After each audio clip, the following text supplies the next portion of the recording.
आप देख रहे हैं यूट्यूब चैनल मैथ मतलब मस्ती। इस चैनल पर आज क्लास 10th का मैथ देखेंगे जो समांतर श्रेणी से लिया गया है और ऑब्जेक्टिव टाइप का क्वेश्चन है। तो इसमें क्वेश्चन नंबर 1 से लेकर के और टोटल 20 प्रश्न लिया गया है। यह समांतर श्रेणी का चैप्टर जो है एग्जाम की दृष्टि से बहुत इंपॉर्टेंट है। तो चलिए शुरू करते हैं। एनसीईआरटी वाले चैप्टर में 5.1 या 2 में से मिलेगा, 1, 2, 3 तक है। तो इसमें अधिकांशतः प्रश्न जो है 5.1 से ही लिया गया है।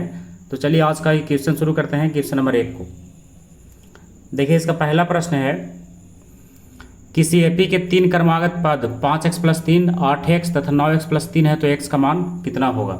हम लोग पढ़े होंगे इसमें। जैसे इसको हम यहीं पर सॉल्व कर दे रहे हैं और इसका आंसर मिला लेंगे। ऐसे आंसर भी बगल में दिया हुआ है, लेकिन कैसे वो उसको समझना है। पहला पद दिया हुआ है 5x + 3, दूसरा दिया हुआ है 8x और तीसरा दिया हुआ है, ये इसका तीनों पद दिया हुआ है। पहला है 5x + 3, दूसरा है 8x और तीसरा 9x + 3। आप जानते होंगे इसमें कि T2 - T1 और बराबर T3 - T2 होता है। कब होता है? जब एपी में रहता है तब। तो इसमें सारा वैल्यू रख दिए। T2 का मान कितना हो गया 8x मतलब दूसरा पद, और T1 कितना हो गया 5x + 3। देखिए पहले माइनस है इसलिए ब्रैकेट लगा देते हैं, और फिर बराबर T3 कितना हो गया 9x + 3 और माइनस T2 कितना हो गया 8x। तो इसको ब्रैकेट लगाइए ना लगाइए बराबर ही है क्योंकि सिंगल है।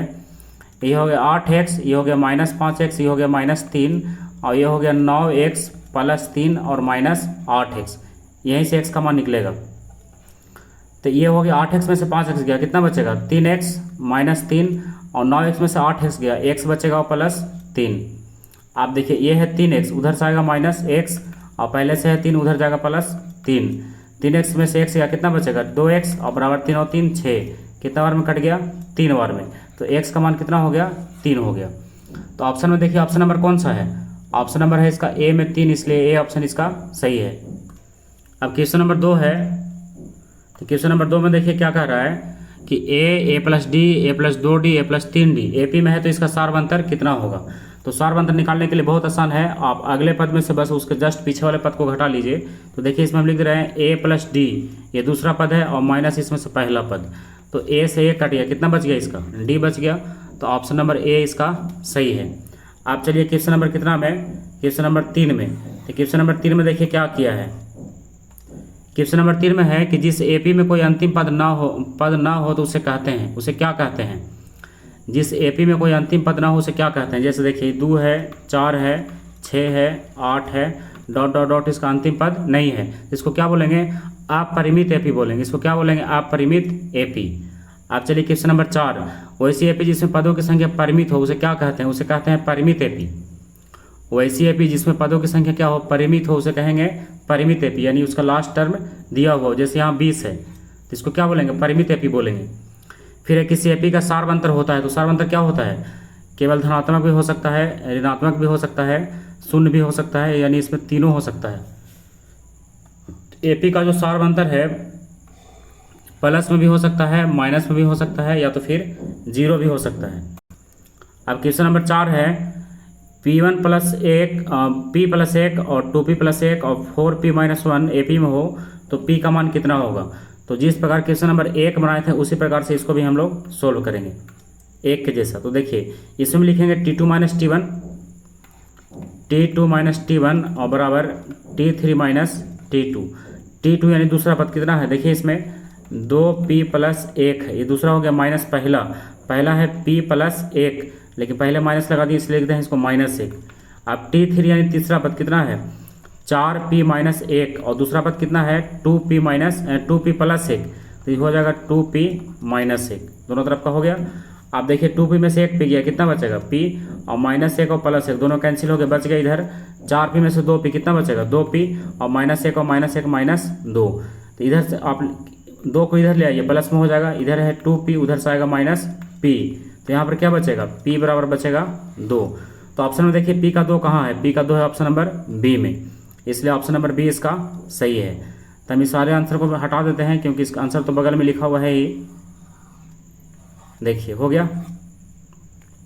अब आइए क्वेश्चन नंबर कितना में, ये 6 तक हो गया। अब आइए 7 में, निम्नलिखित में कौन समांतर श्रेणी में है। तो समांतर श्रेणी में देखने के लिए आप इसको अंतर को जांच सकते हैं। देखिए 21 हो गया 42, कितना बढ़ गया 42, और फिर 42 हो गया 63, तो कितना बढ़ गया, फिर 21 बढ़ गया और 63 हो गया 84, कितना बढ़ रहा है 21 बढ़ रहा है। तो यहाँ पर क्या कह रहा है एपी में नहीं है। देखिए ध्यान रखिएगा, अभी हम इसमें पढ़ दिए थे एपी में है, लेकिन क्या लिख रहा है एपी में नहीं है। तो ये तो एपी में है, अब 11 है, 11 के बाद 9 है, तो आप इसको घटा के देख सकते हैं। जैसे 9 में से गया 11, कितना बचेगा -2, एक और घटाइए इधर, 7 में से गया 9, कितना बचेगा -2। तो ये एपी में ये भी है, ऑप्शन नंबर बी वाला भी है। अब आइए ऑप्शन नंबर 3 में, तो देखिए इसको ऐसे ही जांच कर सकते हैं, 5 और 2 7, 7 और 2 9 और 9 और 2 11, इसका मतलब ये भी एपी में है, इसका मतलब डी वाला एपी में नहीं है। तो ऑप्शन कौन सा सही हो गया, ऑप्शन नंबर डी।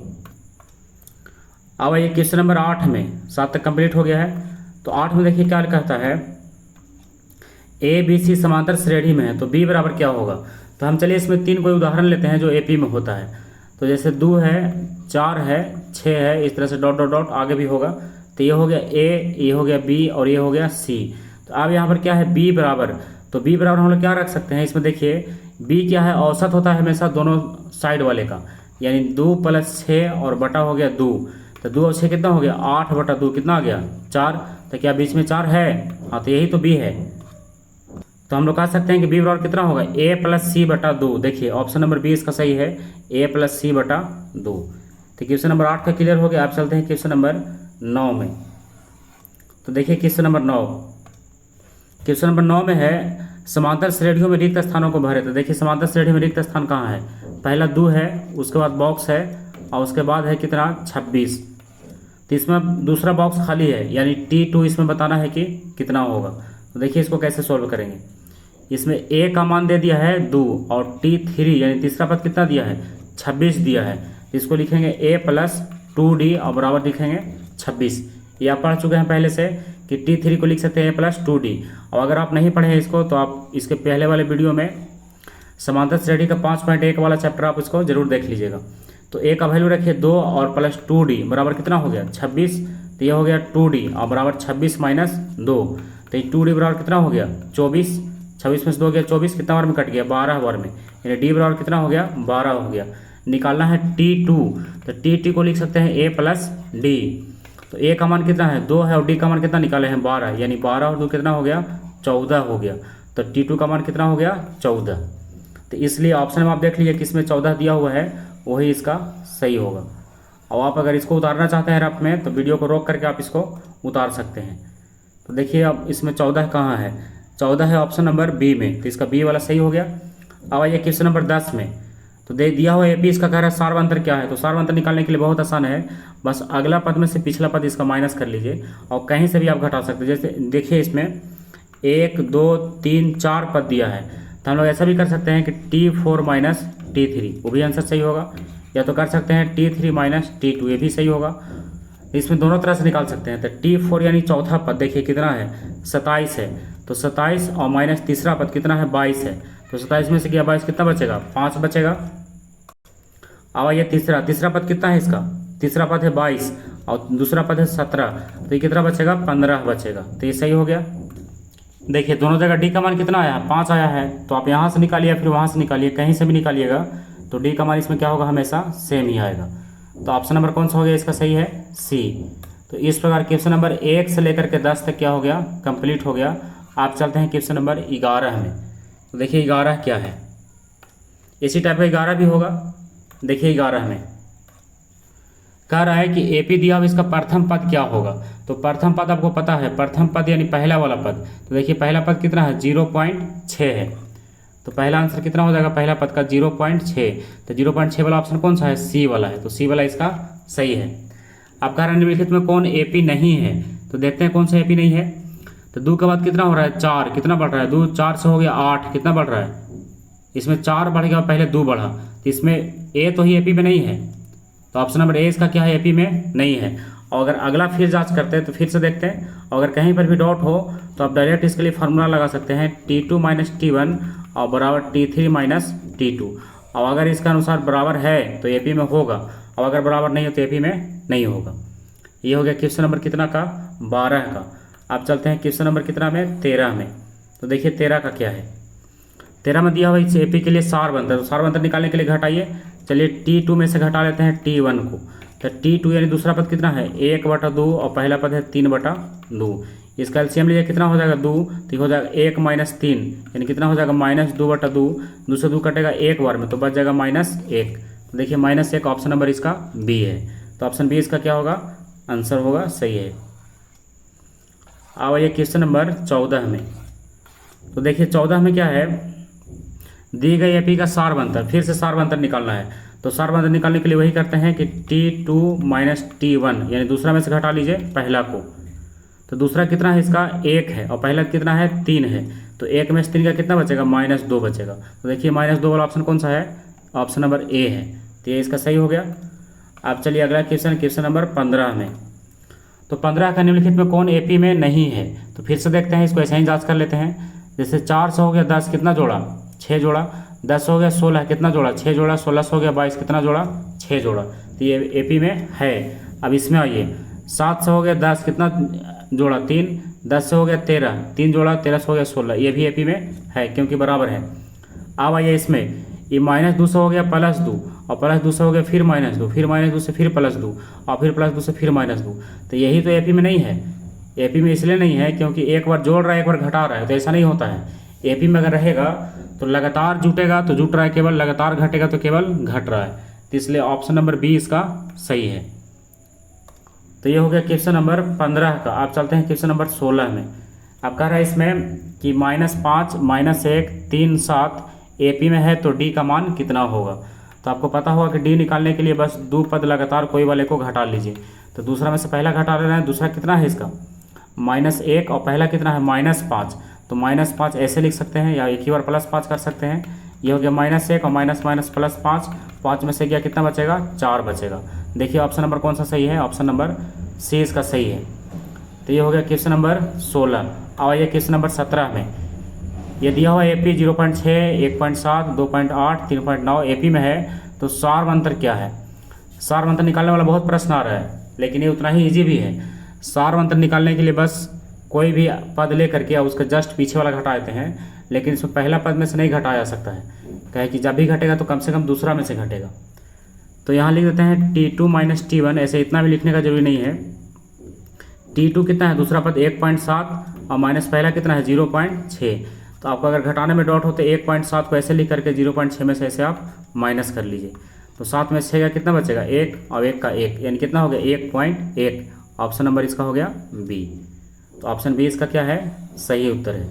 अब आइए क्वेश्चन नंबर कितना में, क्वेश्चन नंबर 18 में। तो देखिए 18 में क्या है, 18 में भी दिया हुआ इसका क्या निकालना है, सार अंतर निकालना है।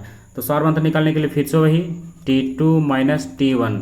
तो T2 यानी दूसरा पद कितना हो गया 5/3 और पहला पद हो गया 1/3। इसको एलसीएम लीजिए कितना हो जाएगा 3, 5 में से गया 1 कितना बचेगा 4/3 और यही इसका आंसर है। देखिए 4/3 कहाँ है, 4/3 है इसका ऑप्शन नंबर सी में। तो ऑप्शन नंबर सी इसका सही है। अब अगले में आंसर भी देख सकते हैं, ऑप्शन सी इसका सही है। अब आइए इसमें 19 वाले क्वेश्चन में। इसमें कह रहा है कि एपी दिया हुआ है इसका, पहले इसको जरा डिलीट कर लेते हैं ताकि स्पष्ट हो जाए। देखिए इसमें दिया हुआ है एपी 19 में A1 A2 A3 ... AN। तो इसका सार अंतर कितना होगा। तो सार अंतर निकालने के लिए बस वही फार्मूला T2 - T1 यानी दूसरा पद में से घटाते हैं पहला पद। और ये हम आपको बार बार बता रहे हैं कि कोई जरूरी नहीं कि दूसरा में से पहला घटाए जाए, आप तीसरा में से दूसरा घटा सकते हैं, चौथा में से तीसरा घटा सकते हैं, यानी अगला पद में से जस्ट उसके पीछे वाला घटा सकते हैं। तो आप चलिए इसमें घटाते हैं T2 यानी दूसरा पद कितना है A2 और माइनस पहला पद कितना है A1। अब इसमें किसी का वैल्यू है नहीं तो डायरेक्ट इसका आंसर यही होगा। तो देखिए A2 - A1 कहाँ है, ये ऑप्शन नंबर डी में है। तो 19 का कौन सा सही होगा, ऑप्शन नंबर डी। अब आइए क्वेश्चन नंबर 20 में। तो 3 13 23 इसका सार अंतर कितना होगा। तो सार अंतर निकालने के लिए फिर से वही फार्मूला T2 - T1। तो अब इसको माइनस कीजिए तो T2 कितना है इसका, T2 यानी दूसरा पद कितना दिया हुआ है, दूसरा पद है इसका 13। तो 13 और माइनस पहला पद है 3, 13 में से 3 का कितना बचेगा 10 बचेगा। तो ऑप्शन नंबर कौन सा इसका सही है, ऑप्शन नंबर सी। इस प्रकार क्वेश्चन नंबर 1 से लेकर 20 तक कंप्लीट हो गया। तो आप इसको रिवीजन कर लीजिएगा, ये एग्जाम दृष्टि से बहुत इंपॉर्टेंट है। अगले वीडियो हम लोग क्या करेंगे, इसी का क्वेश्चन नंबर 21 से आगे देखेंगे। आप तब तक इसको रिवीजन करके रखिएगा और फिर हम लोग क्वेश्चन नंबर 21 से इसका आगे कंप्लीट करेंगे।